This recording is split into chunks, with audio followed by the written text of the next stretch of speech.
December. Okay. All right, Miss Melody Carlson, do you want to unmute yourself and join me for our chit chat?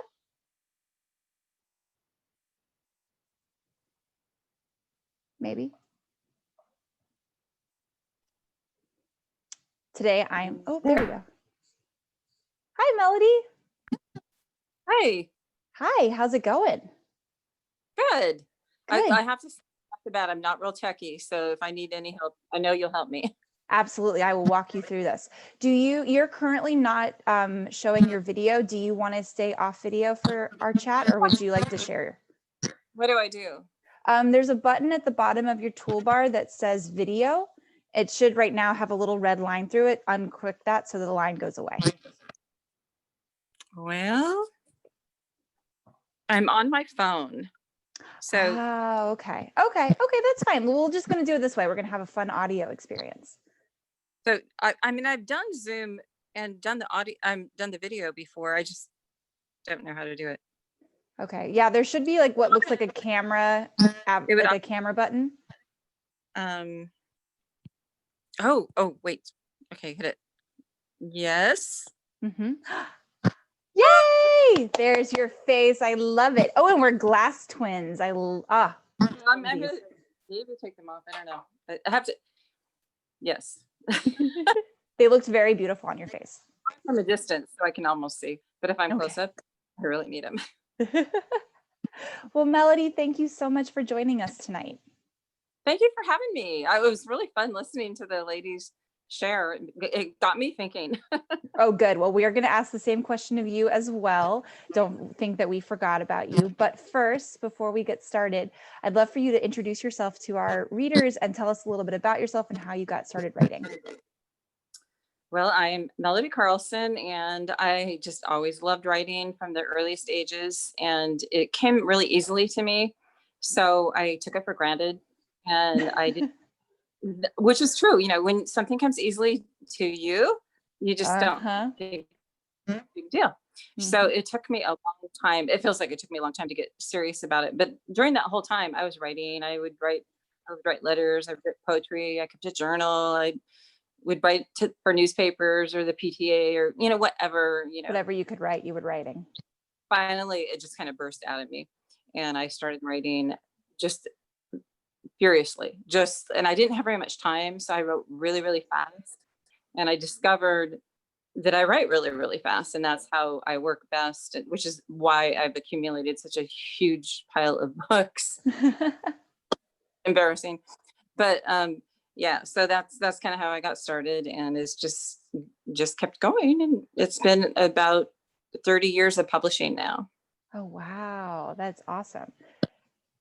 So it's interesting too, because you kind of straddle multiple genres and multiple age ranges. So what came first for you? Well, when I started writing, I had my boys were just kind of going into adolescence, and my oldest one was a voracious reader. He was like 12, and he had read everything I could find that I felt like was decent for a 12-year-old who has nightmares to read. But he wanted Stephen King, and I was just like, not for you, buddy. So I took him to a bookstore to just see like what kind of teen, young adult books, even though he was only 12, I just figured just go to the next level. And so I stood there with him, and I would just read like the first few pages of a book, and I just like get to the next one, read. And finally I turned to my son and I go, I could write that badly. If that's all it takes to publish, how so that's when I went home and really started writing.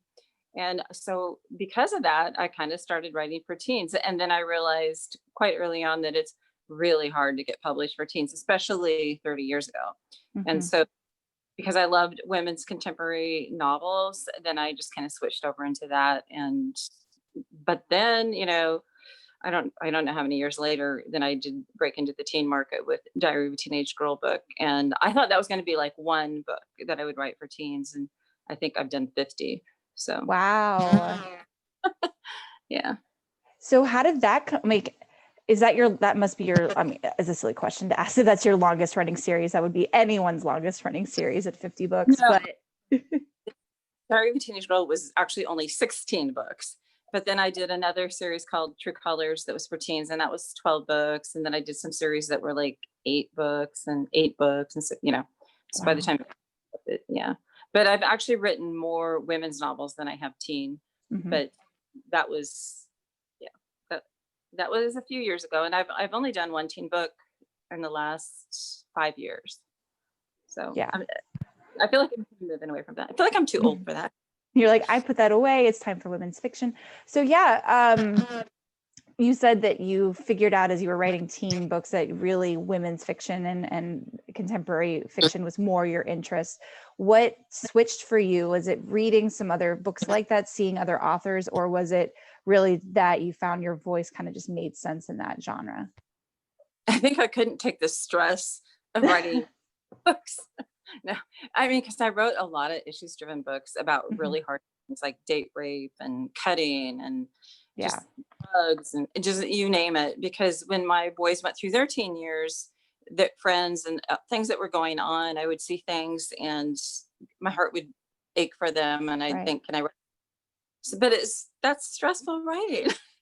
And in the last 10 years I just haven't really, I mean, I do some like historical fiction that like during the war years and things like that, that but that's not stressful really. That's just, it's just different. But writing for teens, there's a lot of angst and there's a Yeah. lot of, so I kind of got over that. But the last one I did was probably the heaviest one. It was called Gone Too Soon.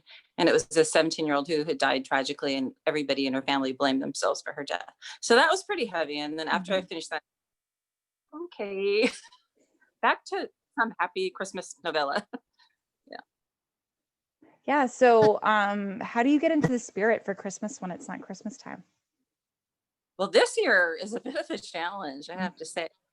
Um, for not just COVID. I mean, I live in Oregon, so we had the forest fires, we had COVID, we've had riots, we've had, it's just like The everything. gambit. Yeah. But besides that, we sold our home, and we had like a really large lot, and we partitioned it. And so we're building on the other side. And we'd already built like what we call a barn, and it's got apartments, which is where I am now. So we're living in these little 2 tiny apartments and building a house out there in the mud and the weather. Hmm.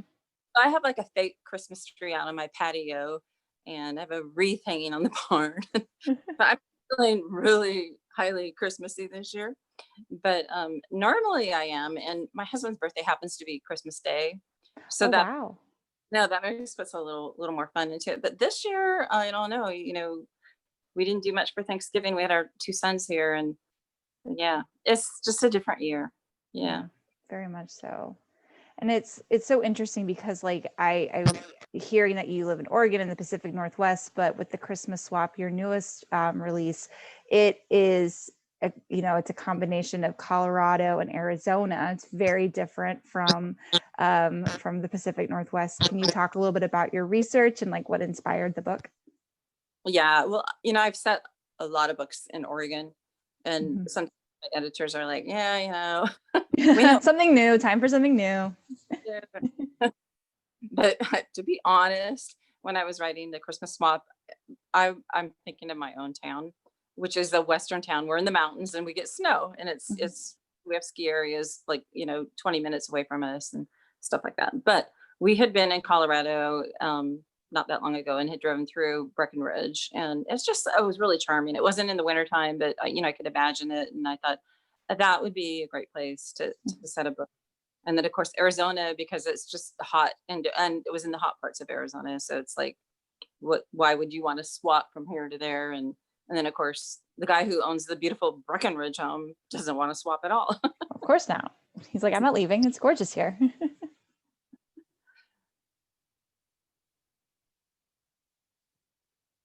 Did we Oh, freeze up? no, no, no. Oh, Sorry. I thought you had more to say about the Christmas swap. I apologize. oh, okay. Oh, okay. So, Yeah. So, sorry. yeah, I was just gonna say, yeah, his house at his Christmas. I'll go ahead and get into it since we sort of Yeah. just segue. But he has this beautiful house, which is kind of the one on the covers, maybe like it. And he's a musician who's actually a really good songwriter, and he's really made it big in songwriting. And he's a person who didn't come from a lot, but because he made a lot of money with his songwriting for this really popular musician that his agent told him go buy this beautiful house and invest in it. And so he loves this house and he loves to ski. And his family normally has been coming there, and it's been all decorated to the beams, as somebody said in your group, with all this lodge style beautiful, and because they filmed a video there for his guy that he works with, and so he doesn't want to leave it, and he kind of got pushed into it by his stepfather, and he loves his mother, and he's just agreeing to what she wants to do. And yeah. Well, and I love the idea that we have an aspiring musician and teacher who is kind of stumbles into this experience with a musician and executive. And so are they inspired by anybody, or 'cause especially him, I bet he like came from somebody, or did he just pop in your head naturally? Kind of bit popped into my head, but we live in a town where we have a lot of music things. We have a folk festival, and we have events where we have musicians here a lot. So there's probably kind of a little bit of people I've known there. And then my sister is a musician, and she's kind of like the Emma character, where she's just really working at it and trying to do something, but not really quite there yet, but loves to play. And that's how Emma is. But having no idea that this house that she's sharing, and she can't afford it, she's just there with her rich friends who don't even really like it. And so things happen. And so obviously we know right off the bat, his name is West, that he doesn't go to Arizona. Of course not. No. I love that he has to like pretend to be or he doesn't have to, he decides to pretend to be the housekeeper of the home. The caretaker, yes. The ground for the caretaker, yeah. Yep. And the wealthy family that's there don't treat him that nicely. Like, oh no. It's so charming. Well, cool. Well, we're actually going to enter into our rapid fire portion of our interview. So I'm just going to throw out a couple of questions at you. Just kind of whatever pops in the top of your head is what your answer should be. You ready? Right. All right. Okay. All right, cool. All right. What is your favorite trope to read? Well, my excuse for not reading as much as I should is I'm always writing something. So and then when I do, it's all over the boards. I mean, I'm not in my real office, but if I was, I'd pull out and show you, how many, it's all over the place. Kind of like the way I write. All right. Well then, what is your favorite trope to write?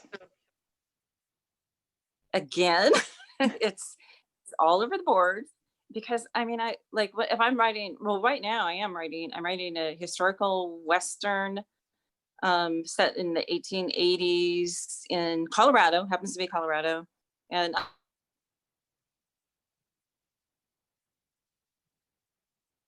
oh no.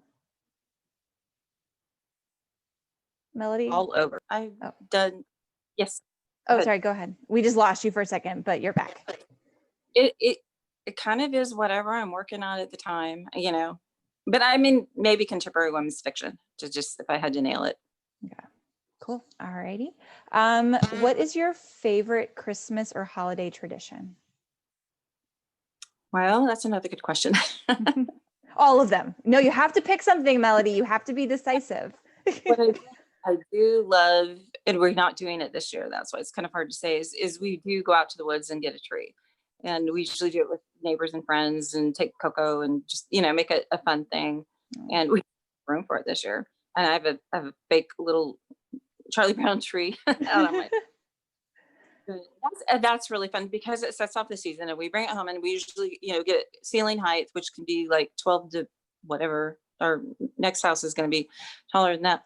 And then what I love to do the first day is just let the smell permeate the house. And then the next day I'll just put just white lights on, nothing else.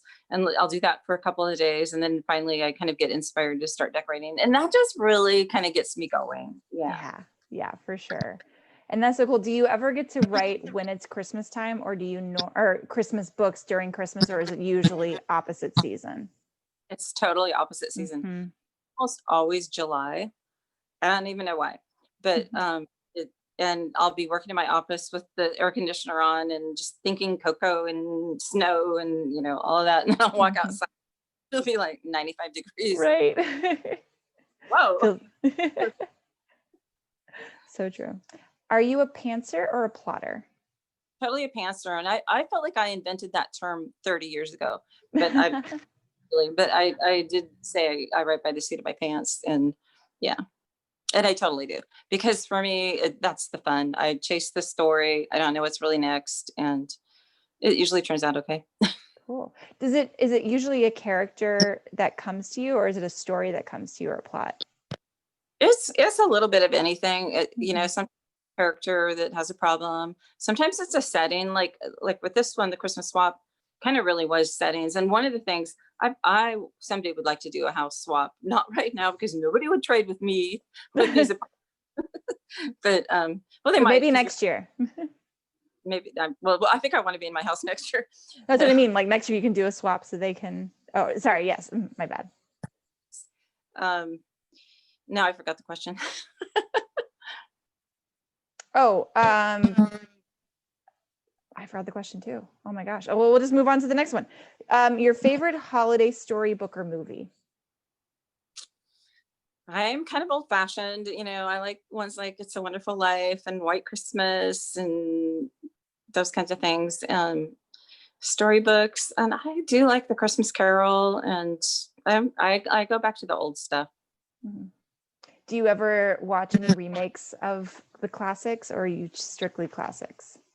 No, I'll watch the remakes, but they're usually disappointing. I really love the classics, so yeah.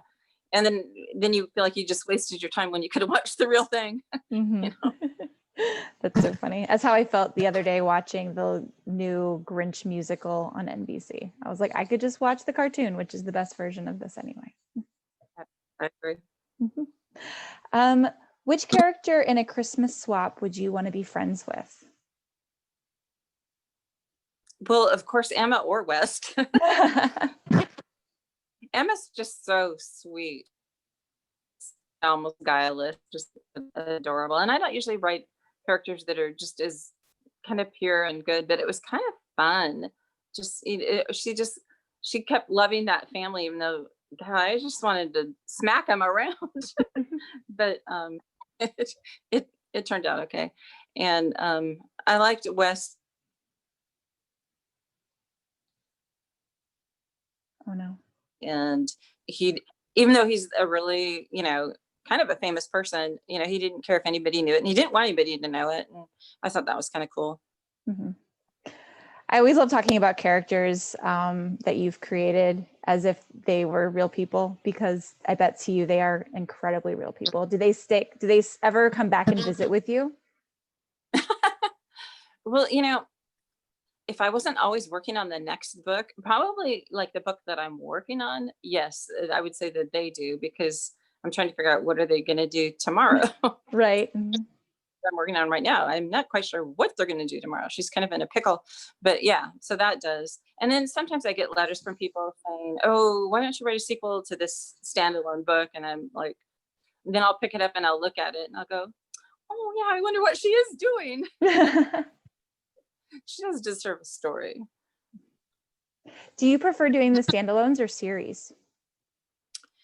Oh, the standalones are easier. You don't have to remember as much, but the series, like the one I'm doing right now, it's book two in a series, and I've just really come to get really interested in this family, and it allows you to have more layers and more texture and more conflict, and so either one, it's that thing. Whatever I'm working on, that's what I like.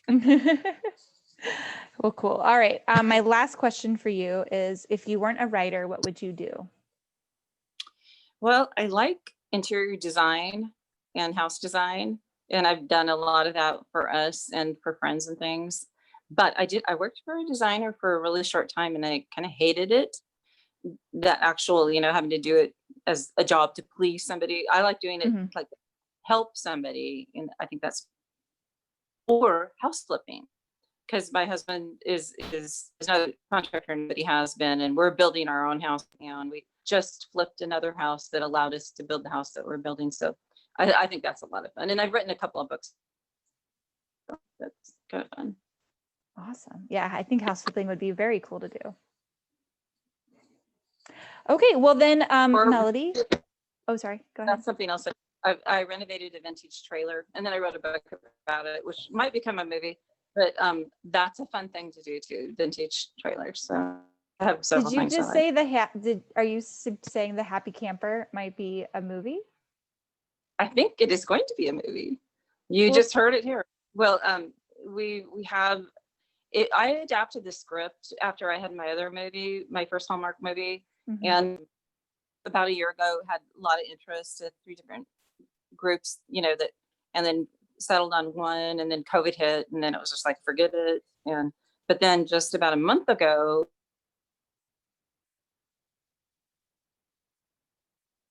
together with people that I did option it to, and they're saying it really is going to happen. So, but I've seen that happen before, but I think that because it's a simple one and the script is done and they like the script, I kind of feel like it's probably, fingers crossed, probably pretty good.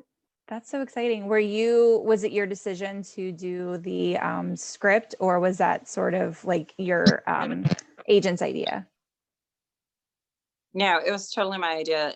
After the other movie came out, which I didn't adapt, and I had adapted a couple of my own things, and I had done one original script. So I kind of knew how to do it. I had really a lot of fun doing it, and the fact that they loved it made me feel really good too. And I really want to do that with my books too. There's a lot that are kind of Hallmark friendly. Absolutely. With Hallmark, the one that we're hoping is going to happen. That's so cool. Yeah. So, well, great. I can't wait to hear more about the Happy Camper. And if you guys have questions about that, you can ask Melody in our follow-up. Okay, Melody, before we say goodbye, who would you want to swap a house with? I was thinking about that as you're saying it. I kind of like the idea of like, I've been to Ireland. The idea of that. But then when everybody was talking about having these houses that were fully equipped with food and everything, because I'm thinking, that's not really what I thought a house swap was, because I thought I had to go do my own thing and bring my own stuff. And I like the idea of, so I was thinking, well, Oprah, she's got a pretty nice house. So, like if I really wanted, Oprah is a great pick. Love it. Awesome. Well, great. Well, Melody, before we say goodbye, let's see, are you back? There you go. Yeah. Before we end our recording, how can readers stay in touch with you and find out more about you? Site that needs updating. My son's working on it, just melodycarlson.com. I'm also on Facebook, and I don't do a whole lot of social networking because I'm always busy writing. That's my excuse. Go through my website and send me email. I do answer. It might take me 2 to 3 months, but I really do answer. To do it, it takes a while. Because you're writing. Going. If you look at on Facebook, I put it on my Facebook, and you could win a basket of, I think it's $350 worth of stuff from my town. It's just all this really cool stuff that I has to win that. Go on to Facebook, because I'm gonna do the drawing on Friday and get it sent on Friday. So awesome. Well, good. We'll have to make sure we stop by on Facebook to enter that. Well, great. Well, we're going to go ahead and end this portion. Thank you guys so much for tuning in, and we will see you for the Q&A.